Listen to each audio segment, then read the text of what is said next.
Good day, everyone. A while ago, Sir Martin Torres enlightened us about the major personalities in science and technology in the Philippines. I am Monira, Gail, and Manalang, and now we're gonna be talking about science education in the Philippines with its branches or subtopics: science education in basic and tertiary level or education, and science schools in the Philippines. Let's begin in science education in the Philippines. The Philippines is making every effort to strengthen the country's science education, concerned with the growth of individuals in science, which is at the heart of science, technology, and society. When we say science education, it focuses on teaching, learning, and understanding science. In line, it gives students and teachers the opportunity to gain a better knowledge of how and why things functions. Teaching science. When we say teaching science, it necessitates the development of efficient teaching methods. It serves as a guide for every teacher to have an efficient way to decode and encode scientific concepts and procedures, to help students understand the how and what they know and explore them into important concepts in science. Next is learning science. When we say learning science, it entails both pedagogy and, perhaps more importantly, assisting students in understanding and appreciating science. It simply helps our understanding of the world around us. Understanding science. When we say understanding science, it entails learning and implementing science process, skills, as well as employing science literacy to comprehend the natural world and daily activities. It is a general way of understanding the natural world. In deeper dive into the scientific education debate by John Dewey 2001 emphasized that necessity of using the natural environment is to educate the students. Furthermore, according to Marx 1994, science will be one of the most essential educational course in the future. Overall, science education in the Philippines, it is a teaching, learning, and understanding science, so that schools have a huge duty in fostering a science culture.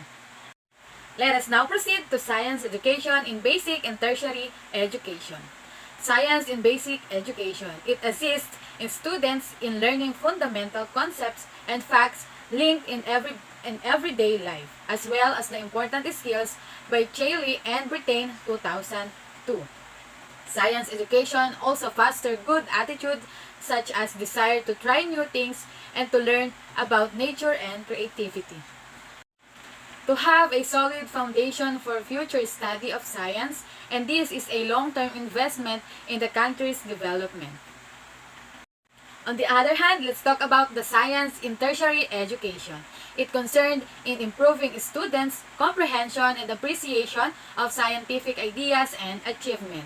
It deals with developing students' understanding and appreciation of science ideas and scientific works.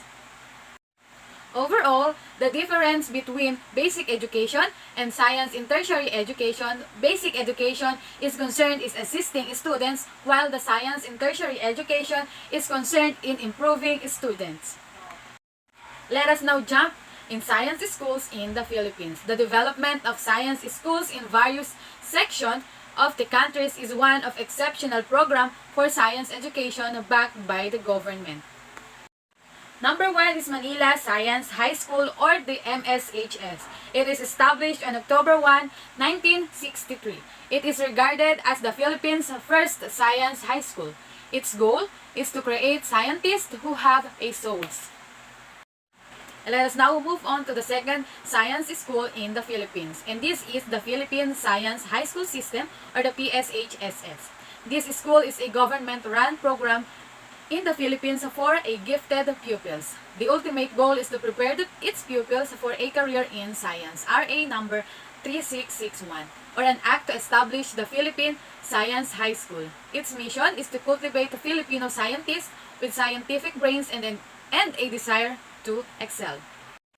The third one is the Special Science Elementary School, or the SSES, established in accordance with DepEd Order No. 73 Series of 2008 and DepEd Order No. 51 Series of 2010, intends to provide scientific and technical information, skills, and values to Filipino children, to promote the development of lifelong learning abilities and foster learners' holistic development.